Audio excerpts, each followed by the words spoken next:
You are the man now, dog. You are the man now, dog. You are the man now, dog. You are the man now, dog. You are the man now, dog. You are the man now, dog. You are the man now, dog. You are the man now, dog. You are the man now, dog. You are the man now, dog. You are the man now, dog. You are the man now, dog.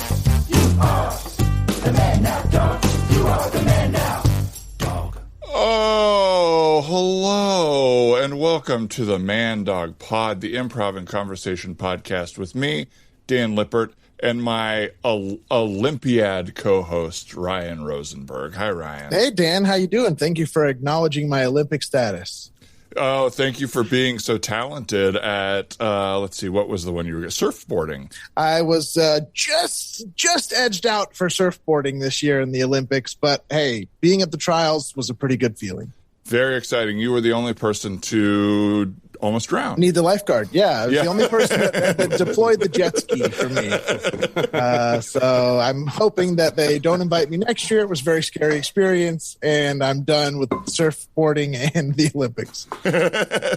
Well, you went out in a blaze of shame, which I'm happy to say. I'm very happy about that, yeah.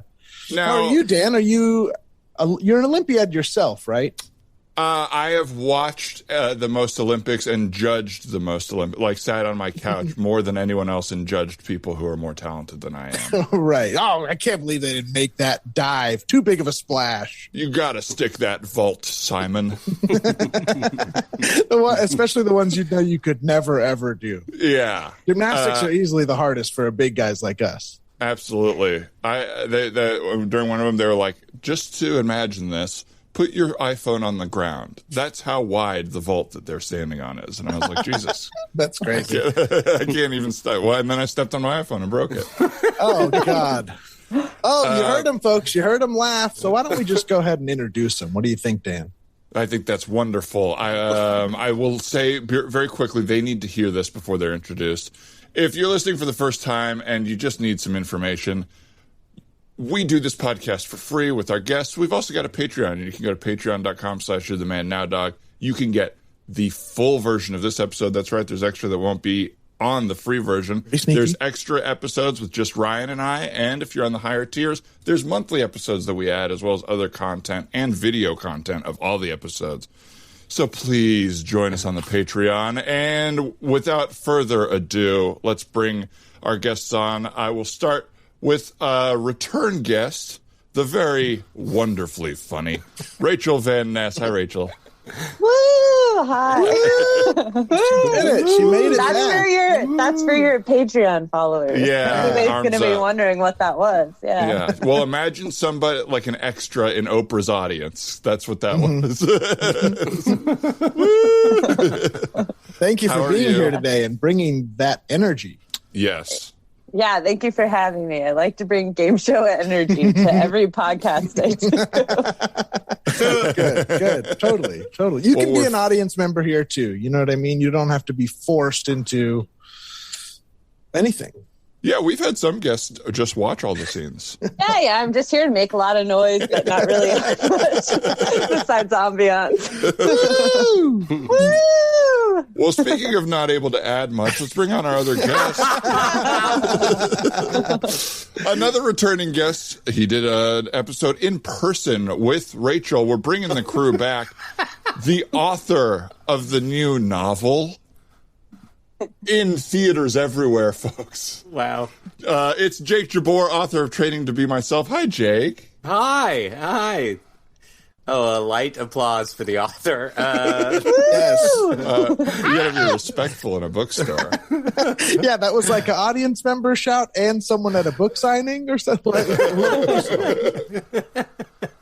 Hi, Jake. Hi. Thanks for having me back. Thanks for having me on with Rachel, actually. I'll even go that far. What a treat. You're welcome. I mean, what a crew. I feel like you both were on like one of our first 15 episodes. I don't know if that's right, Ryan, but that seems right. Early days. We skyrocketed it. I feel like this is almost the NPR episode because, Rachel, you're an artist. you've been featured in the New Yorker magazine. Wow. And Wow, Jake, wow. you're a novelist. You're a published novelist. And they won't let you back into New York. Isn't that right? Yeah. They won't let me back into all of New York. Yeah. City specifically, but the state is also not hot. Yeah, the state's on notice for sure. Yeah. Gotta ship Jake pizza all the time. And you're busy. You're in those skyscrapers every day, just, pitching cartoons and stories. Yeah, well, they put most artists in the top of skyscrapers in New York. People think it's Wall Street, but it's artists who run that town, baby. Yeah. Oh, I've seen Caroline in the City. I know how it works. Yeah, Jake, we know you've seen Caroline in the City. Guys, if you're going to read the book, let me skip it for you. It's all about Caroline in the City. All of it. Just a summary, really. Yeah. If you don't think I can write 300 pages on Caroline in the City, you'd be mistaken. Jake, the book, I mean, we're going to get into improv, but I do feel like I'm very excited that, because this was such like a blood, sweat, and tears work of like effort and time and energy. And like, it's so cool. All your, everyone we know is so supportive and excited for you, which is like, it's cool to see the energy that you put out in the world being like put back out towards you, which I really love. And the book I have not read yet. I don't care to. No, I'm excited to. But the basic elevator pitch is you took a train trip across the country, and the book is kind of like a series of essays kind of using that trip as a way to also be not like a memoir, but like stories about your life and pop culture and that type of thing, right? Yeah. I think you could go. I think memoir is all right. I mean, a travel memoir, like each chapter is a different day on the road, but it is, yeah. So the nicest things people have said is like, is confirming what I hoped, which is like, oh, this felt like I was taking a trip with you, or this felt like a long conversation with you, for better or worse. Really long. Really. Conversation. I just couldn't get out. And I'll tell you what, I was reading this thing, I couldn't get a word in edgewise. Just yap the whole time. Didn't ask me a single fucking question. No, there's plenty of good questions in this book. It was such a joy to read all your stories and also just to read like such a big chunk of your prose. I don't know if everybody knows this, but Jake and I were roommates for like 8 years. And so I loved reading a lot of your like essays and stuff like that back in the day. And this feels like such a cool culmination of, years of hard work and just like becoming yourself or whatever. And that feels so cool to see. Proud of you, man. buddy. Thank you. Yeah. Thank you. I got to say, living together and you sort of being like, I really like that thing you wrote or whatever is like, it goes a long way. It's definitely something that like helps those little things. Somebody just being like, I read what you did or I saw what you did and I liked it is definitely fuel, or at least it was for me doing this whole process of like, is this going to be any good? Is this trash? And then like, maybe, but like recalling those times where it's like, oh, somebody said they liked what I did. Somebody whose opinion I value and who's like, and I think didn't have to. Like you could have, right. You could have read it and not said anything, and I would have not known. And so it's like an easy out, and but it meant a lot for you to do that early on. So thanks, man. Good. Well, if anybody can look up Jake's old Tumblr post, there's some great please don't. Excuse me, quickly. After Ryan said such nice things, does it make you feel guilty that you kicked him out of that room to hang your Run the Jewels LP and backpacks on the wall? I mean, a little bit, but I had to put them somewhere. I can't just stack hats in a corner like a fool. Do you all like? I had always kind of pictured my life as like an actor, comedian, being that like I wanted to know creative people that were good at all sorts of stuff, and kind of make that feel like a reflection on me. being like, oh, I must be cool and creative if I know all these creative people. And so like when people that I am around are being creative, it does make me feel happy for them, but also good for myself selfishly, where it's like, yes, I do know talented people. That's cool. Right. Yeah. Yeah. That's also the best thing when it's like when your friend makes something and it feels like a boon to your confidence and your energy, when so often you see somebody make something and you're like, I guess I should go die. Why am I not that thing immediately? Am I ever going to make anything good? I've never done clowning, but I've missed the boat on it. Right. Something I've had no interest for a long time. Now I feel like I'm rotten for not doing. Yeah. Speaking of the Olympics, I mean, yeah. I feel that way all the time watching. But back to Jake's book. No. Yeah. I think that's a great reflection, and I agree. It's like it is nice to be surrounded by so many people who are doing stuff. I think you are a reflection of the company you keep, and vice versa, and things like that. And it's really nice. And yeah, I sometimes I am like, maybe I should have like diversified a little and made friends who are like agents or business people. Sometimes we're all just like throwing our art into a cauldron and like hoping it creates a big enough fire for somebody to take notice. It's like all the business people. It's like, well, they didn't want to hang out until 2 a.m. So we didn't become friends. They were like going to sleep at reasonable hours and working hard to make money. Going on vacations. Yeah. I'm going to try a scene. Beautiful. Whoa, y'all. That was an awesome set. That really rocked. Hell yeah, dude. That felt like the energy was right. We were like vibing out there. Yeah, great job, guys. Yeah. Woo. That was really, I'm really impressed with y'all. That was like, I mean, I can't believe it. It's like, we were all in high school together and here you fucking are. I mean, you're headlining. You're headlining your own tour. That's awesome. Yeah, thanks, man. Yeah, man. I don't know why I didn't start playing bass, I'm thinking like, damn, man, this is awesome. It looked like you had so much fun up there.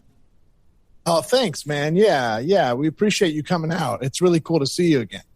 Yeah, you too. I didn't know if you got my emails that I was coming, that I was going to be here. But I'm happy to see y'all. Yeah. Oh, yeah. I think we've just been rehearsing a lot, really busy. We've kind of been going town to town. So it's really cool that you came out. I'm glad you're here now. Mm-hmm. Did you want me to sign that bass you brought? Is that why you brought that? You want me to give it a little signature? Oh, well, I don't want to muck it up, Because I'm kind of like learning bass a little lately, Right. I don't know if you... Oh, great. I'd be fucking embarrassed to play in front of you guys right now, but after you've seen that set. But if you I'm really tired. You must be. Yeah, you must be. And there's all this... Everybody seems to want to hang with y'all in that dressing room and stuff, so... Yeah, well, it was great to see you, man. We're pretty wiped. I see you're strapped up there. Maybe they'll want to listen to you play in the parking lot or something. Maybe. I doubt it. I've just got this thing, Yeah. Okay, well, your foot's holding the door to the dressing room open if you want to. Oh, sorry. Pull the... Oh, sorry. I knew it was there. I thought you didn't because you were closing pretty tight, so I wasn't sure. It's kind of hurting that foot there.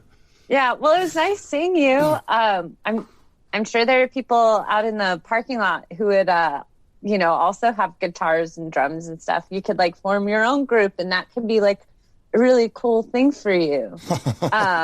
Could you imagine? Yeah, but what? Yeah. I'm 29 now, so remember in high school? 29. Sorry, what did I say? You said 29. I thought. We're all like 38. So we're all the same age. Huh? We came up together, so. Right. Yeah. Well, if you guys need anything from the pharmacy, pop down. It's the CVS on Oracle. I can get you guys anything. You know what? I'm sorry. You want to have one drink? Is that cool, guys? Can I invite them in for one drink? Just, we have kind of a few people to talk to, but if you want to come back for one, meet some of our friends, that wouldn't be a big deal. Yeah. Mm-hmm. Yeah, I think I could find the time for that. Okay. You okay? No, that's awesome. Yeah, that's really cool. Okay. Thanks. Why don't you just set the bass down? We're kind of done playing music for the night, so you won't need that anymore. Okay. Yeah. Yeah, it's an upright bass. Well, I figured, Acoustic is tight, dude. Acoustic is really cool. because Andrew's already playing the electric. If I was going to be in the band, or what? It's stupid. I shouldn't even finish that sentence. Yeah. So what's just to clarify? We don't have any spots in the band. We're a touring band, so it's, totally. Yeah. That would, Yeah. I wasn't thinking that. good. I mean, it is too bad though, because back in high school, we did really want you to be a part. You know, like there was a time where we talked about it, but you just never came to the rehearsal. You said you always had like an upset tummy or something. Yeah, was it upset tummy? I think it was upset tummy. It was consistently upset tummy. It was so long ago. Things were just crazy then. You know, I was worried my parents were going to split up. I was trying to hang out with the football team a lot. Wait, you know? weren't your parents divorced for like 10 years before high school? Didn't they get divorced when you were a kid? Yeah, but you know, that trauma stays there, and I thought they were going to move further from each other, I guess. The timing is so crazy, I don't even remember anymore. Yeah. But yeah, what's... Well, what have you been up to? I mean, obviously, you know what we're doing. We're playing bass and touring the country. What did you work at CVS? You said what? Yeah, I work at the I work at the cash register at the CVS at the front. Cash register specifically? Do they not let you do the rest of the stuff, or? Well, I've knocked over a few things on the restock, and I'm on what they call my second strike. So I'm mostly just around the register. Mm-hmm. What about y'all? Are you? I noticed like Andrew and Stephanie are both wearing rings. Is that like? Did you make it official there? What's that about?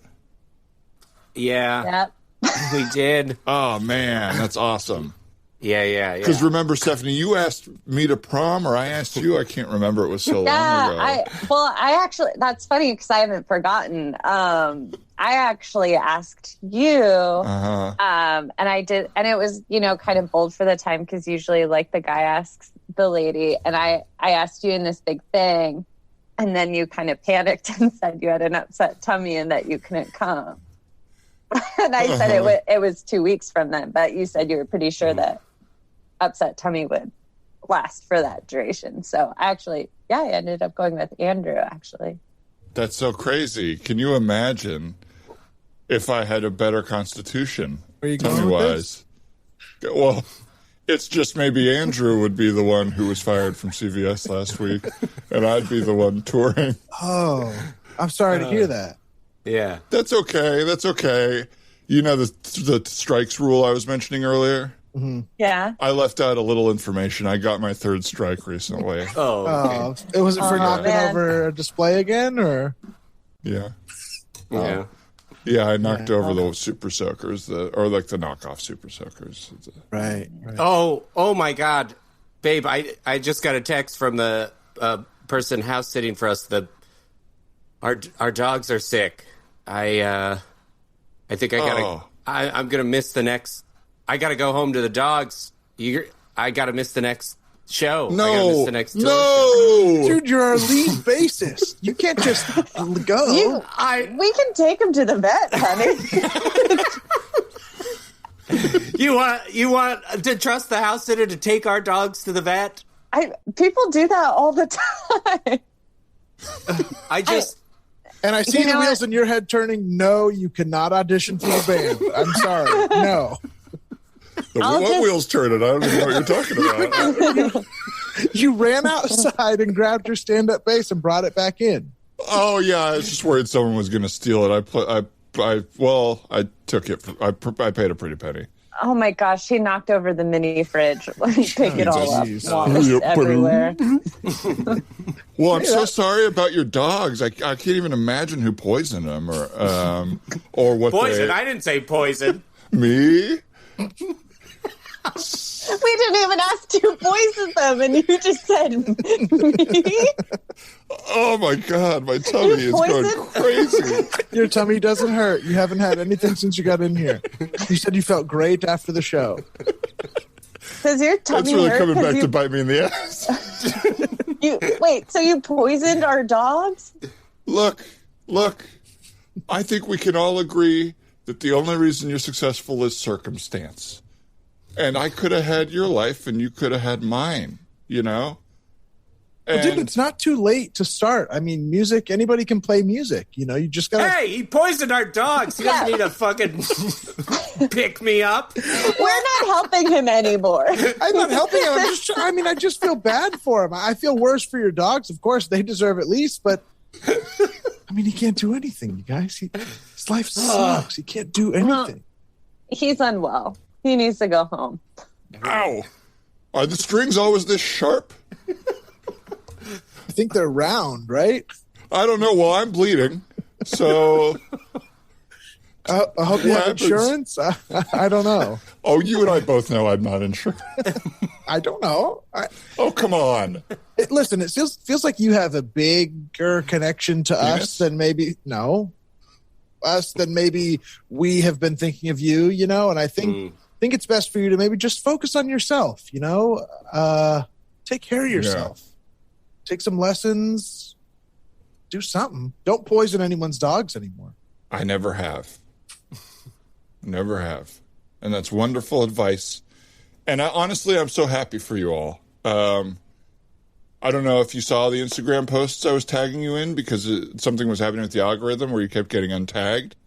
But I'm really proud of your work. And Stephanie, Andrew, Clark, this has been one of the coolest reunions of my life. And I can't... What? I spent the past 21 years suffering, honestly. And you've really set me free by giving me that pep talk. And I'm a changed man, and since Andrew's going to deal with the dogs, I think this is a perfect opportunity for me to do exactly what you were saying, Clark. Take some lessons. Go on tour. All at once? And we'll find whoever poisoned that dog. Take lessons? You're not even ready to go. No, my hands are all cut up. I don't understand how you think you can go on tour right away if you can't even take your lesson. And if your hands are so soft and delicate, a single strum ripped them apart. I don't know. I mean, Paul McCartney doesn't even know how to read music. I just saw in a documentary. So maybe I don't need lessons, you know. I just fiddle with it. Your songs seem pretty easy, to be honest. I could probably knock one out. All right, you know what? How about this? How about we try a song? You can stand in. I'm very tired, but we're going to do it anyway. And if you're not up to snuff, we're kicking you out of this green room right now. Mm-hmm. And we are absolutely not grabbing drinks with you. But if you stick it, we will at least grab drinks with you, but you still can't tour. I will not. I think you poisoned our dogs. I'm actually... Am I sensing a little discord here between you two? You're not going to get in there. They're married. And we love to tour, the three of us, okay? It's great. Mm-hmm. Okay. Yeah. All right, let's go. Let's play one of your songs or something, a cover. What do we want to do here? Do you know anything? Right. Okay. We're gonna play Sausage Disco, okay? Okay. Oh yes, love this one. Great. All right. A one and a two, and a you know what to do. Ow! Ah! Oh God! Ow! God. Why are your hands all pruny and delicate? Have you been in water all day or something? I was in a hot tub trying to psych myself up for this. Scene. What does that mean to be psyched up in a hot tub? Hot tub truly takes more energy out of me than anything. I have to go to sleep immediately afterwards. In college, our routine before doing our college improv team, before doing shows at USC, we would go into the workout center, whatever it was called, and we would hit the hot tub before our 11 p.m. improv shows. I was such a different person that we would go in the hot tub.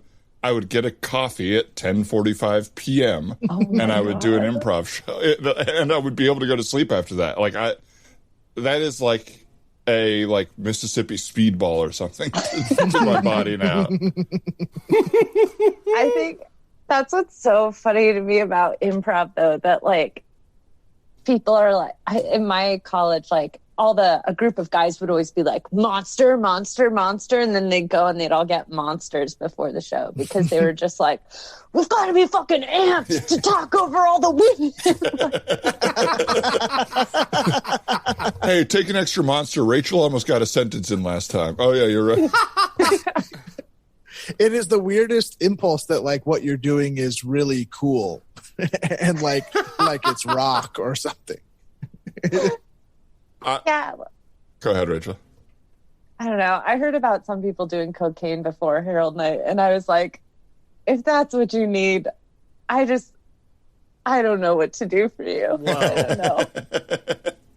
Were they hilarious? Well, they were definitely aggressive. Yeah.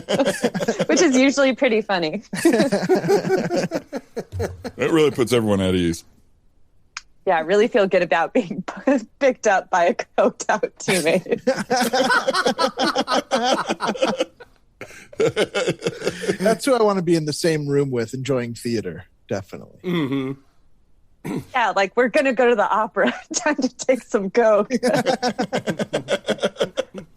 I feel like sometimes I'll do that like with a movie or something. If it's like a big blockbuster popcorn movie, I'll be like, well, not with cocaine, but with weed, I'll be like, oh, I should like smoke a little just so Jurassic Park feels crazy or whatever. Yeah. But you don't really hear that with other drugs that much. It's just would be too intense. Like to go to a show? Yeah. Mm-hmm. I mean, I wouldn't know with cocaine. Everybody out there who's accusing me of knowing. But it does seem very, I don't know. I don't have a sentence there. That's yeah. okay. I feel Thank the you. same way with weed too. Like I'll get really excited to take an edible before a movie. And I'll be like, this is going to be so fun. It's going to be so silly. And then I'm like, kind of just high enough to be kind of checked out of the whole thing. Like, and it doesn't help when you're watching Marvel movies where you're like already a degree of separation removed because you know everything that's going to happen because of the formula. Yeah. And then on top of it, it's like, and I can't remember what anybody said 2 sentences ago. Totally. If it doesn't have like a big cool song, I'm pretty much checked out of that scene. You know, like I can only register awesome stuff, but I can't focus on anything like regular. Well, also so much of those movies in particular are like, when you actually look at them, it's like, oh, all of these scenes are just moving the plot forward. It's just some of the most famous people in the world saying gibberish to move the plot forward to the next action scene. And so it's very hard to follow already, I would say, or care about. Sorry, Marvel, you're getting roasted today. Sorry, Marvel.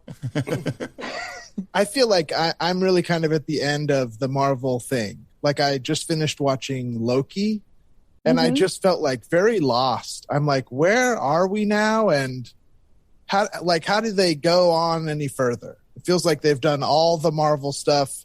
Now it's like time and universes, and it's like, it's over. You gotta, I can't imagine another story that feels new, you know? Mm-hmm. I will give a counterpoint, though, which is now they've done all this self-important stuff, so they can just be really silly now. So in Loki, we got Crocodile Loki, which, let's be honest, he was the star of the show. It's like, There's a crocodile version of him in one of the universes? Yeah. Yes. Wow. Yes, and there's a frog Thor and an alligator Loki, and the alligator Loki bites off politician Loki's hand, which is very exciting because he's just like this surly crocodile. And I just feel like like with them doing the Spider-Man movie where they're putting not Spider-Man into the Spider-Verse, but they're going to have a Spider-Man movie with Tobey Maguire and Andrew Garfield and Tom Holland.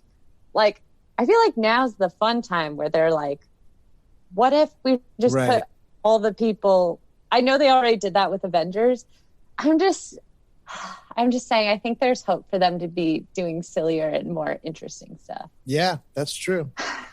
It's just how we feel. I love that you have faith in them. Maybe I was just bored and I was like, got angry, you know? Yeah, both can be true, probably. Maybe. Both can be true. I would love if that was how like Siskel and Ebert always ended. Both can be true. Both can be true. He liked it. I hated it. I don't know. I guess what we do doesn't matter because you're going to watch it and have your own opinion. Right.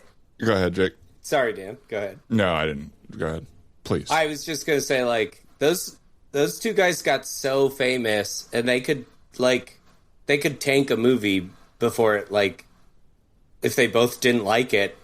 But they also have track records of, like, one of them not liking Aliens, one of them not liking Silence of the Lambs, one of them not liking Die Hard. But if they both were like, this stinks, it could ruin a movie. Right. I have a confession. I am doing so hard through context clues to piece together who Siskel and Ebert are. And I have no idea other than they seem to be movie critics. Yes. Wow. This is maybe the first time where a reference, like the age gap has really been shown in a reference. Did you say, by the way, Siskel and Ebert? Which is okay, because you don't know them. Well, Cisco, the Costco brand, right? And Ebert, the cousin of Bert and Ernie. The internet cousin. Siskel and Ebert were two. They just had a classic duo look. One was kind of like short and overweight, and the other was tall, thin, and bald. And they sat in a movie theater alone and reviewed movies, and they would give them a thumbs up or a thumbs down. So that's where like 2 thumbs up came from, essentially. Is this on YouTube? No, this was like the 90s. This was before YouTube existed. It was a huge show on PBS. So you just watch them watching a movie? You don't watch them watching. They play the trailer and clips, and they review the movie and talk about their experience. They're like movie reviewers. Oh, that's fun. They were two. It does sound so lame now that like everybody has a movie review to be like, so we just listened to 2 guys in a theater. It feels like that's the whole show. Well, something I like about it is something I've always loved about movies is like the ritual of like sitting next to somebody during the previews, because you can't miss the preview. So sitting next to somebody, and it's like that's the moment everybody gets to be a critic. It's the moment, like, judging the trailer, everybody gets to be like, another action movie? No way. Right. Or like, that looks pretty good, and I love Reese Witherspoon.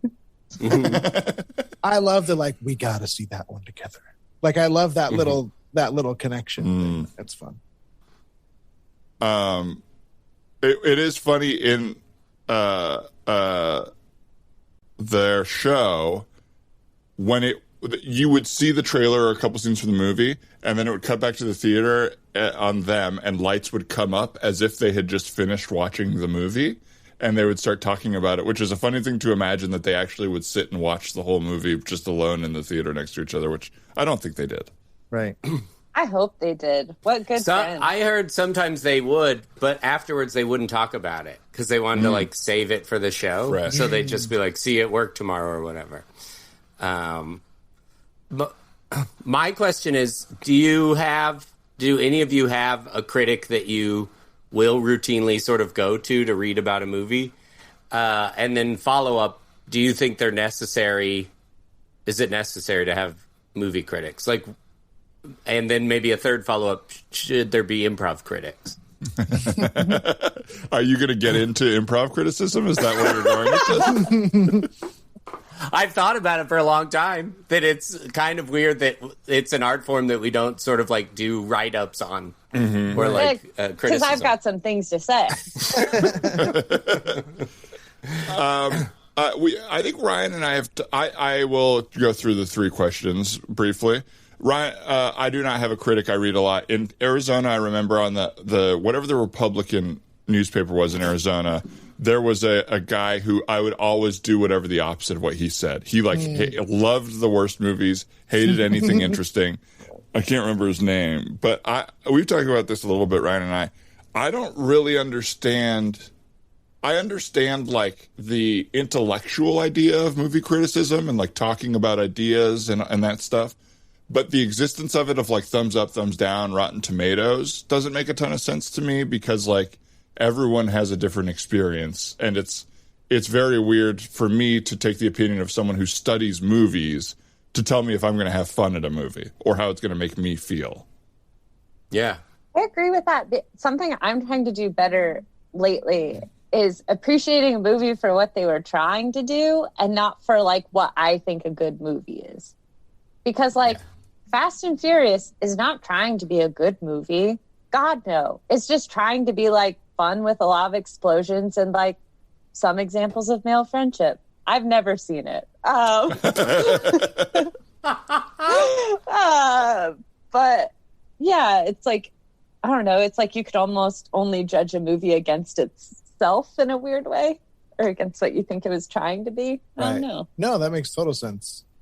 I feel like the critic thing is necessary to like bring in people who are not already fans. You know what I mean? Like that's one thing I feel like I've learned from sort of being involved in entertainment is that like most people are not interested. Like people who are in comedy love comedy, but people who are outside of it like to laugh, but they don't really care about comedy. You know what I mean? Yeah. So they need sort of like that. I watch them all and tell you how they are as like a buffer. You know what I mean? Like I get that. I don't like it, but it makes sense a little bit to me. Excuse me. Mm-hmm. I do like, I don't read critics' reviews really, but I do like somebody telling me what the movie was supposed to mean. Like, right. I don't always get the meaning of the movie, and like somebody will be like, and this symbolized this, and this stood in for like whatever, and I'll be like, thank you so much for explaining that to me. Now I'm more excited. I've read reviews that have made me enjoy a movie more. Like I left the movie being like, that was okay or whatever, and then read a review that it like was like, this is what I took away from it, and I guess what I'm describing is a conversation, but me being like, oh, I can appreciate it in a way that I didn't leaving the movie theater. I guess I enjoyed the discussion, but I guess the review, it like pings like good or bad, and that I don't care for. But the like interest or like the dissection, I think is great. Yeah. What's the lowest, like, what's a movie that's a real stinker that you love? Like, it comes to mind that's like, this guy, people fucking hated this. Right. Mine is the Heartbreak Kid remake with Ben Stiller. We've talked about that movie a bunch. Yeah. Yep. There's funny parts. It's not my favorite. It's a tough movie to recommend to anybody in this day and age, but there are some parts that I think are like so great.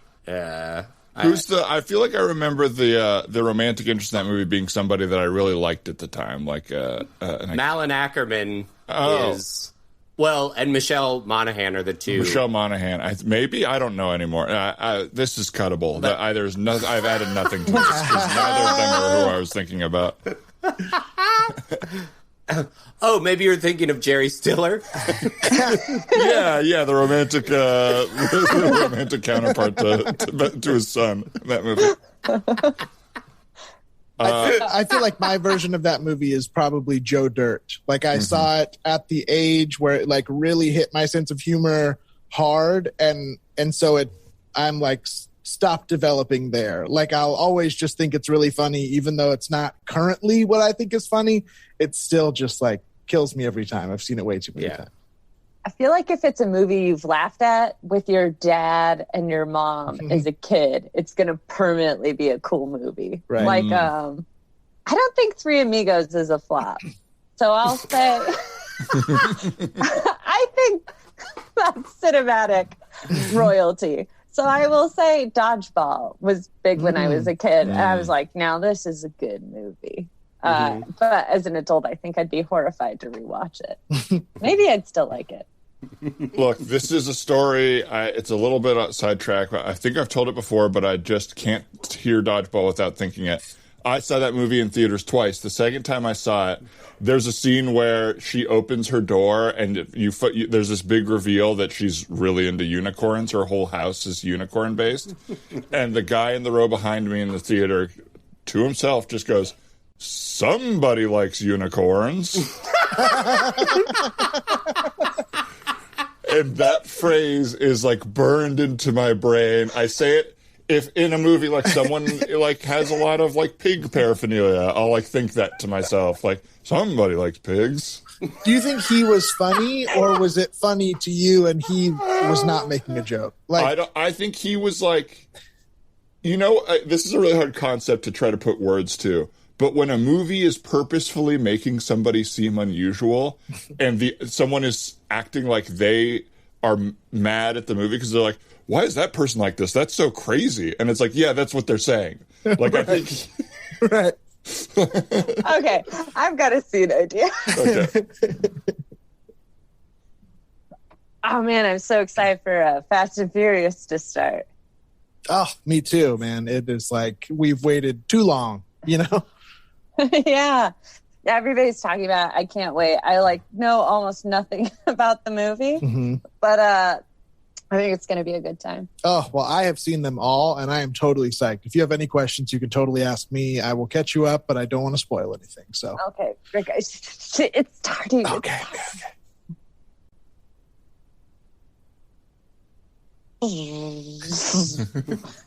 I live my life a quarter mile at a time. Well, somebody likes cars. Yeah, they all like cars a lot. Dom, I can't do this anymore, okay? I'm out of the game. Out of the game? What I hear is out of the family. Well, somebody's really like cars, huh? I'm picking it up. This is a movie about people who love cars. Yeah. No, of course. It's the ninth one. It's all about cars and stuff. That's not the joke or anything. I think this is part of the base reality. Oh, really? Because it's kind of unusual. So many people are so excited about cars. Well, yeah, it's a subculture that the movie's about, I guess. So it's anyway. Daddy, look, I'm playing with these little micro machines. Will you play with me? Yes, I will. Even the kids like cars. Hey, I can't tell if you're joking or not, but everybody in the movie is going to really like cars. The whole movie is about let me tell you, this world is unhinged. It's unhinged. Everybody's obsessed with cars. These are little car freaks. I know, but if you keep talking about it, you're going to be talking the whole movie because every scene has a car in it. Do you know what I mean? So I think it is interesting, but we just got to yes. Okay. As long as we both agree, everybody loves cars. Yeah, absolutely. There's your pie and your coffee, sugar. I guess this guy likes pie, huh? Well, be quiet.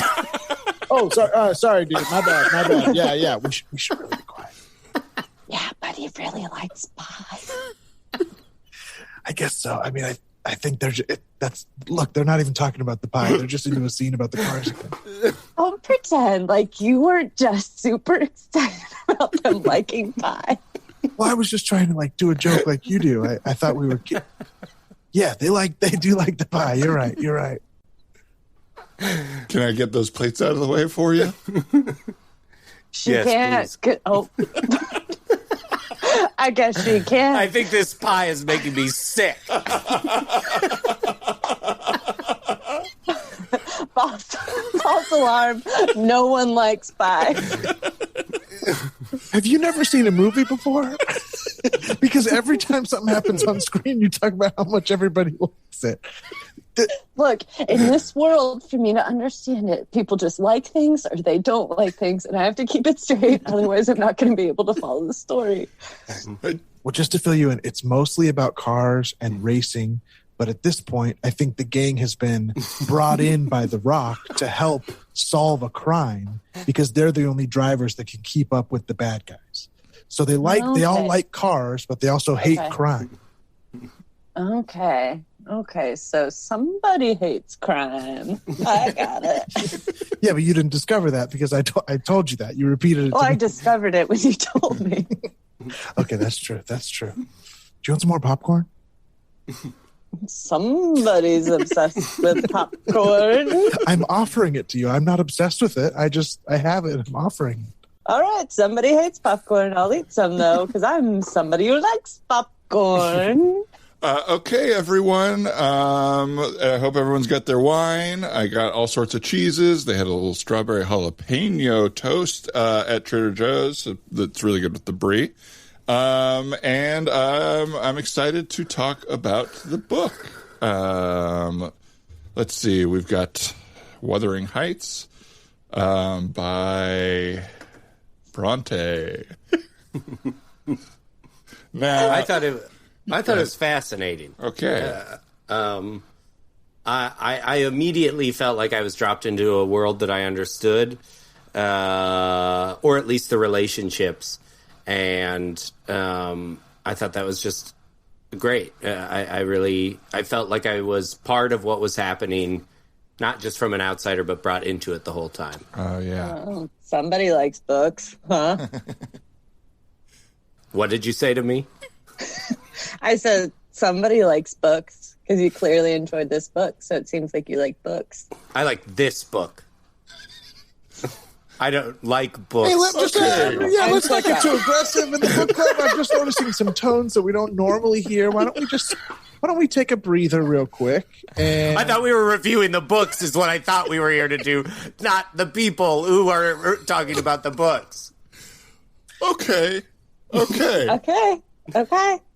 Well, Okay. I'll say, Michelle, that is an interesting observation. But yeah, we are trying to talk about the books. And Carl. Carl, do you want to take a lap around the house? Or you got to maybe try one of the chamomile? strawberry jalapeno toasts. Maybe that'll calm you down. Yeah. All right, let me try one of those. All right. Well, I thought, what did everybody think about? Are you okay? Did you grab the toast really hard? Oh, somebody likes strawberry jalapenos. I like this one. I don't know if I like them all the time. Why is Michelle? You know what? I'm going to take a lap around the house. Oh, somebody likes laps. I don't know. I don't like laps. I'm doing it as a punishment to myself for freaking out on Okay, you. well, hey, this is the scariest the book club's ever been. Let's just say that. And why don't we all just take 2 deep breaths, right? Why don't we take 2 deep breaths? I'm going to even set my glass down because I want to fully relax here for a second, okay? So why don't we just go in on 1. Somebody likes telling everybody what to do. Okay, I'm going to kill you. I'm going to kill you so much. I'm going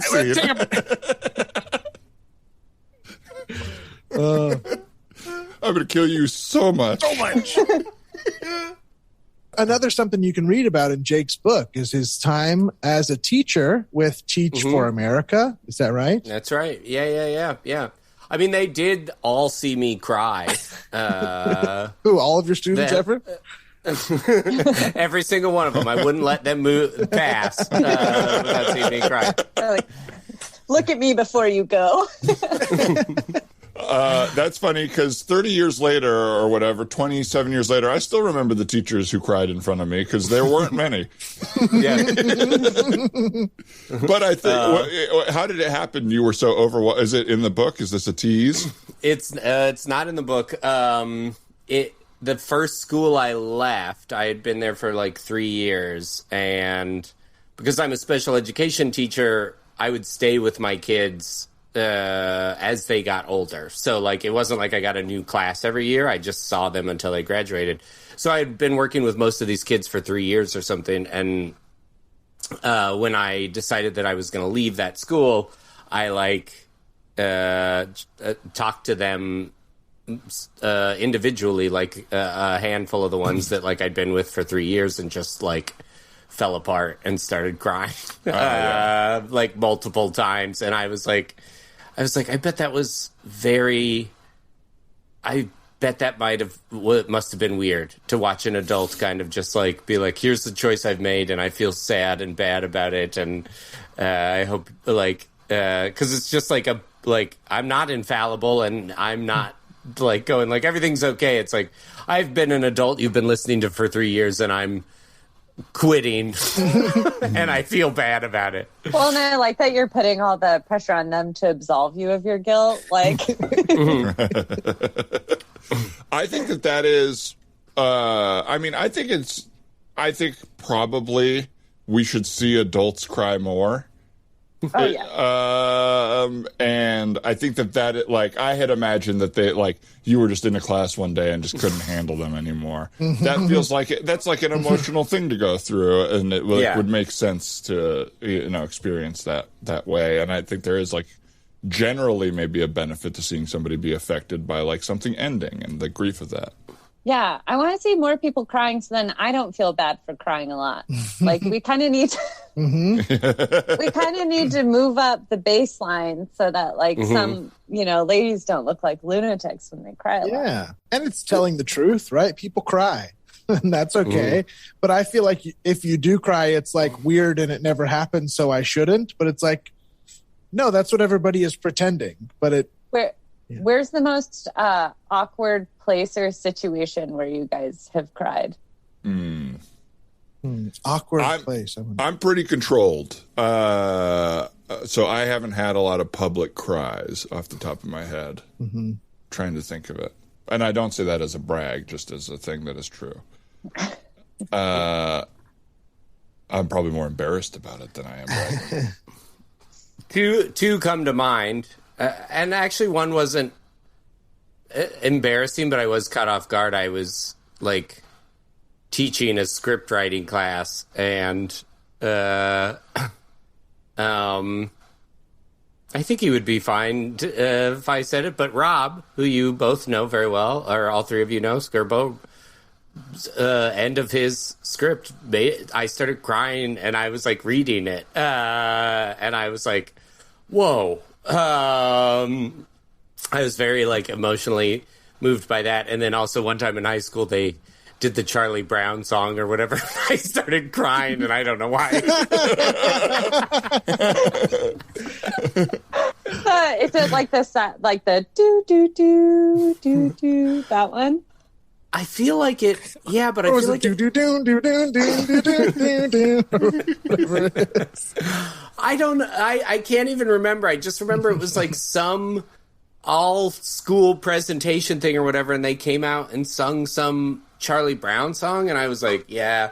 And I think I was even like making fun of it with a friend. I was like, this is really sad. And then I started crying, and he was like, are you actually crying? And I was like, I actually don't. I was like, I don't know why this is happening right now. Like, and to this, it really got me. Yeah, those are mine. Yeah, sorry, do you have one? I just said, sometimes I do that to fill the dead air. What about yours, Rachel? Do you have one that comes to mind? Oh, I've got two. Once was like another piece of art. Somebody up in Portland like did this art exhibit where they did these different like drawings, and then they had the person the drawing was about talking about like kind of what had inspired the drawing. And there was one about a guy just talking about like the thrill of going on stage and like what a magnetic feeling that is. And for some reason I got so overwhelmed. I was just bawling in this art exhibit to where like I went up to the creator and I was like, it was so good. I think he almost felt awkward because I was so like over the top. And it's like one of those things like that Jake talked about where it like kind of gets away from you and you like you can't reel it back in. I also had that another night. This is the most insane crying experience I've had in Edinburgh. I was like working for a show that happened every night, and the pace of the days was so fast. I was like really, really tired. And So I was like super worn down. I wanted to go hang out with people, but I had to like do this spreadsheet real quick. And I was just sad that I was missing everything. So then I came to finally go hang out with people. And one person was like, "Are you okay?" And that just broke the floodgate, which is the worst when like you're like, I can hold it together as long as nobody asks me how I'm doing. Right. Right. I started bawling. I bawled for 4 hours. I had to leave the venue, and I just walked around Edinburgh until like 2 a.m. by myself, howling, crying. It was like I lost my mind. Whoa. And I finally, like, I wasn't even done crying. I just had to, like, go home because it was so late. And then just, like, people I was staying with are like, "Are you okay?" And I was just still like, Not those words again. Not those words. Right. And I, like, had to pass by, like, groups of tourists and stuff. This is, like, during Fringe, so it's, like, super busy. And so for every tourist group I passed, I had to be like, and then get past them and then bawl again. It was so bizarre. Did you ever, and was it just because you were like really worn down and everything? Like, did you ever sort of process like really what did it? What it was? I think I was like worn down. This was also in like the first 2 years post college, which I feel like are always kind of hard for like figuring out your life and who you are and that kind of thing. And I think it was some combination of FOMO too. Like feeling like I was working a lot when a lot of people were having fun. So I decided to excuse myself and just cry by myself for hours. Yeah. I might have an idea for a scene. Great. We open on like a tour of like an old theater. Yes, and as legend has it, if you say, "Are you okay?" 3 times from center stage, the overworked intern who died here will pick one of you to make cry for 4 days. Oh my God. Oh. Jinx. You owe that guy soda. I'll get you one. I'll get you one when we're done. Yeah, please, Dr. Pepper. So wait, they overworked this intern until she died here? That's pretty... Not till she died. They did overwork her, and then she started to cry, and cried for a very long time, and then I think she got a pretty good job somewhere, and then died decades later. Okay. Oh, how long ago was this? This was 67 years ago. Okay. Wow. I know there's all these, superstitions about theater. You can't say the name of the Scottish play. You have to leave a light on. Can't say good luck, right? You got to say break a leg. Oh, very good job. Thank you. But I'd never heard of the wailing intern. And it makes one of us cry if we say it 3 times. Not even the person who says it? Just one of the people in the group? Yes, just one of the people in the group. Wow. What's wrong? I guess. I mean, that's not gonna. She's not gonna come back and haunt me, right? What's wrong? Who cares? Who cares? I'm sure it won't matter. What's wrong? Look, there's no ghost. You know what I mean? Who cares? These theater things, they're all fake. It is legend. It's no. a legend. Oh, no. Oh, no. Oh, my God. Honey, don't do this. No, I'm not doing it. I'm just crying. I don't know where this is coming from. No. Dick, you said the thing and now I'm crying. Oh, my God. Is this the ghost? Or was it that I provoked a weird situation? Oh, I'm sorry. I shouldn't have done that. I shouldn't have poked the bear like that. I'm it's sorry. The ghost, right? It's not anything that he did, right, honey? It's the ghost, or not anything I did, right, honey? It's the ghost. It's that. Okay, well. Ooh, thank God. Thank God. Wait, what do you guys think it would have been? I don't know. What do you guys think would have made me cry? Well, you Did know guys how it do is. It's something? always something. No, it's just always. No, I Are wouldn't have. you gaslighting me? No, you're allowed to cry. It's just I never know when it's going to happen. I wouldn't have been able to forgive myself if I knew it was me, you know? So Yeah. I really don't want to hurt your feelings, and it must be the stupid ghost thing. Yeah. Oh my God. It won't stop. From my end, you're allowed to cry whenever you want. I think it's whatever made you cry is real and reasonable, and you're allowed to have those feelings. But I can't fucking figure out what caused it half the time. So I'm happy it's just the ghost now.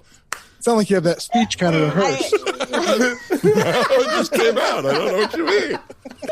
I tell you what the cause is every time. Oh, after the fact, it's like, okay, I see how you saw it that way, but when I'm doing it, I don't know that I'm doing it. Like, maybe tonight you're going to cry because I'm doing something here, because I said jinx with this guy over here. Like, now that you know.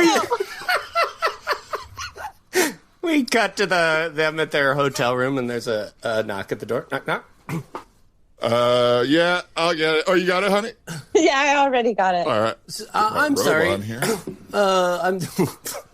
I'm sorry. There was a couple calls concerned. They said that there was some crying from this room, and I just checking in as the hotel manager that everything's okay. Yeah, I just got cursed by a ghost. Now I don't know if I'm crying because of the ghost or because my husband's an asshole. Oh, an asshole? You know, the words hurt when they come my way also. Could you tie that robe up, sir, if you're going to come over here and talk to me? You knocked on my door, buddy. Okay? And by the way, you need to make robes for a man with a 42-inch waist. All right? A lot of hotel guests are over 40. All right? Whoa. Sorry, guys. I'm a manager. I was just walking the halls, doing my rounds. And what's wrong over here? Something wrong? Honey, would you like to explain it? My husband's complaining about his 40-inch waist. 42-inch waist. 42-inch waist.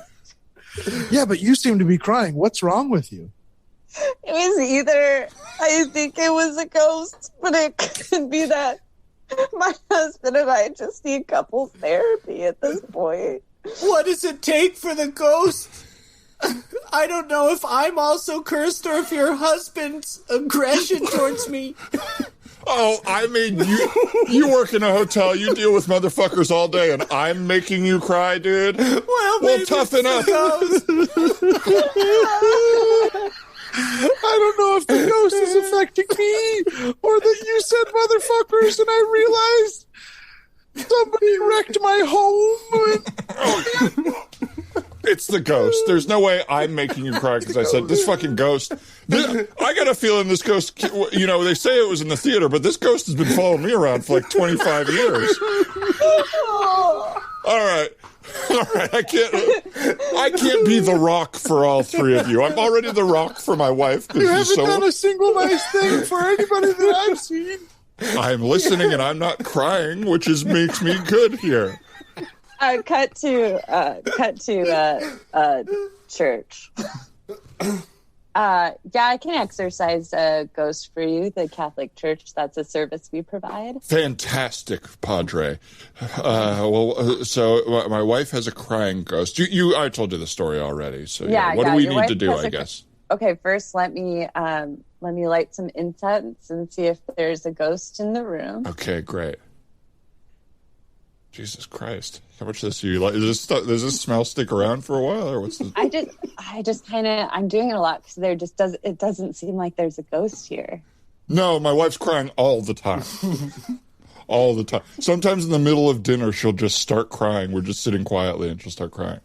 You're just sitting quietly. Yeah.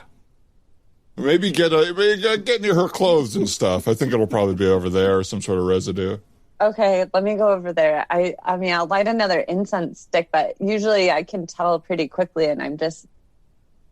Are you sure there's not another reason your wife is crying all the time? What do you mean, like a demon? Or like a succubus? Some sort of, like, night succubus that's giving her bad dreams? What do you mean? Are you sure you're not just mean?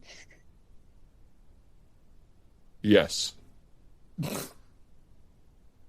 let me see. Let me pull out my incense that I used to. Another incense? I have a lot of. It's just I sleep in this room, and I'm very smell sensitive. Okay. Oh, it's in you. That's why you can't smell it. It's in you now.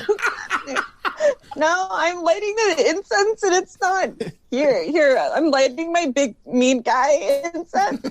Oh my gosh, it's just circling around you. Oh, you've got a mean guy incense? This is a crock of fucking shit. I don't know what to tell you, sir. There's not a ghost here. You're just yelling at me. Your car isn't working. I'm giving you the report about it. Okay. Well, I spent $24,000 on this car off the lot. Okay. It looks like somebody put water in the gas tank to try to make the gas go longer. To make the gas go longer, not to try to. That works, right? No, there's now water in your gas tank and it can't burn. That's what makes the car run. We should have never gone to this theater tour. I wanted to go to Scotland and I wanted to go to the Guinness factory. That's all I wanted to do. Instead, we go. Talking about, sir. My wife took me on a theater tour, and my life has been ruined ever since. It's all my fault. No, honey, it's not your fault. It's the ghost that's making you like this. And you can get out of the car. We have coffee inside if you'd like. Okay. I just want to be happy again. I wish this ghost would go away. Me too. Can someone get rid of this ghost?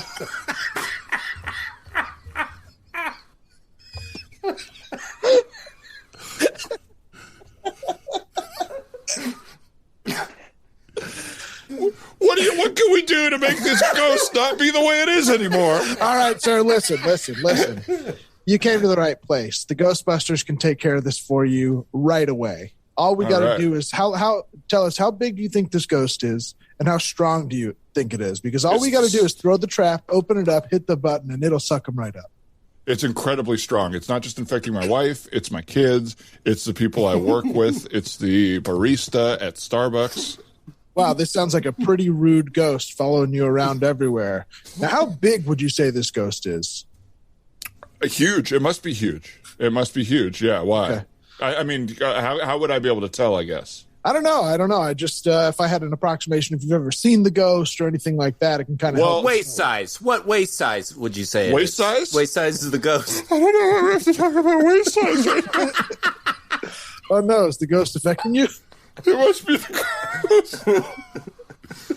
The ghost just affected me right now, just twice. Yeah, why don't I just throw our biggest trap, and I'll also put the lasers in the air, and if there's a ghost in the room, we'll get it. Okay. Yeah, so the ghost is so big. I mean, sometimes it's around whenever a specific Willie Nelson song comes on that my dad used to listen to. Okay, well, here we go. We're going to throw the trap, and if there's any ghost in here, we'll know that's the reason that everybody's been sad around you. Okay, great. Here you go. Yeah! Oh, it's taking me! It's just taking me! Wait! It's taking all of me! I threw it too close to him! It's not supposed to get guys! Oh, this fucking thing sucks! Stupid piece of crap, who bought this? Well, we invented it. Well, you got one. Yeah. You gotta invent yourself a fucking better brain, you idiot. This thing got me stuck in it.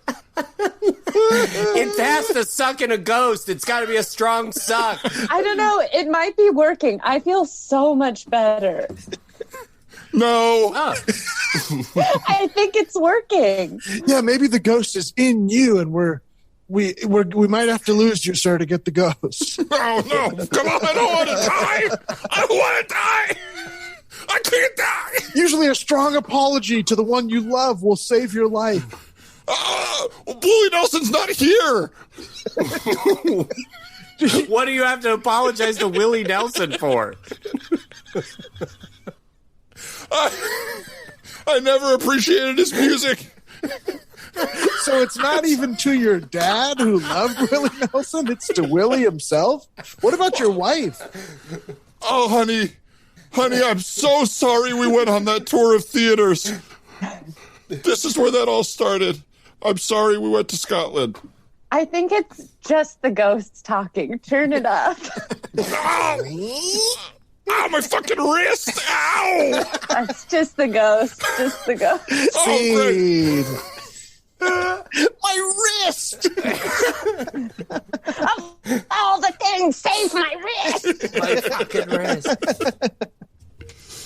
Oh, boy. Well, Rachel, Jake, I've had the time of my life. Something unpredictable, but in the end it was right. Thanks for doing the show. This was so fun. Yeah. Thank you. Thanks for having me. Now, This is really, really great. we wanted to do this. I have 2 extra copies of Jake's book right here, Training to Be Myself. And we figured for all our listeners, we wanted to give a couple copies away and also encourage everyone to get the book if you can't get it from this free giveaway. Jake, where can they get the book?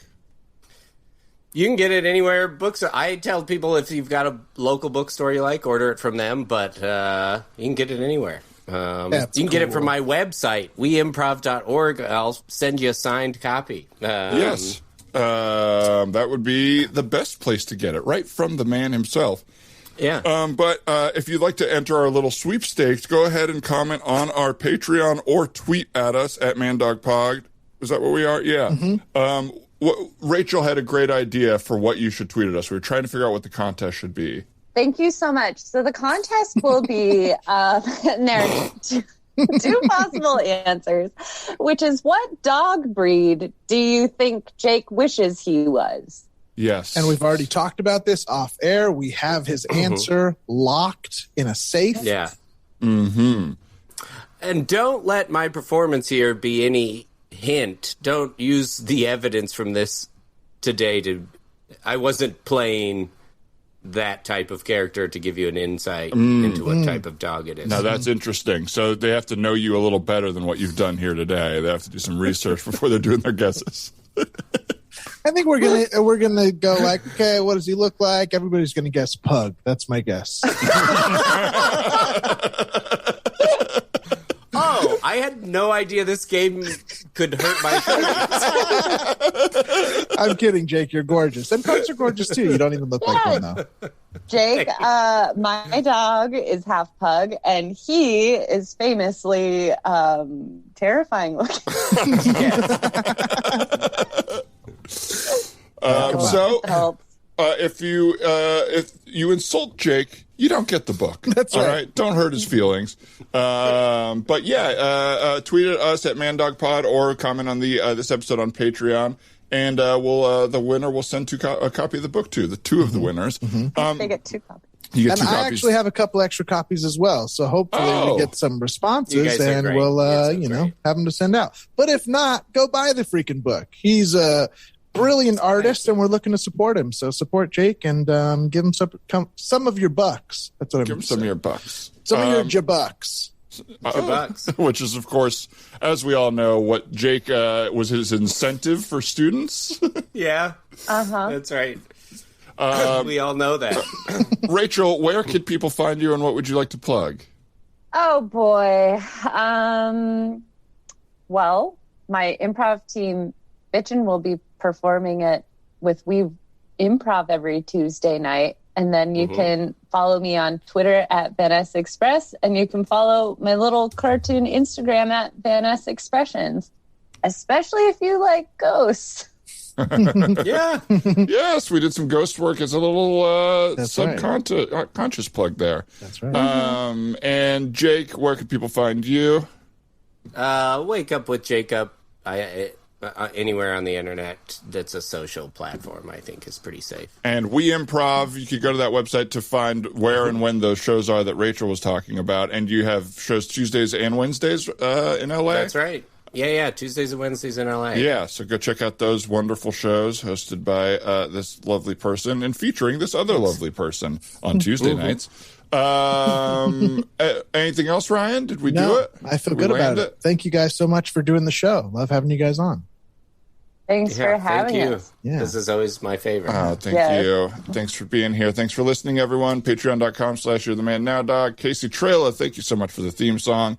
Annie Wu for the logo. And Brian Holmes for the editing and production work. Ryan, how did we do? I think we did good. I think we're done. I think everyone was so funny. Have a wonderful day, everyone. Goodbye. Bye. Bye.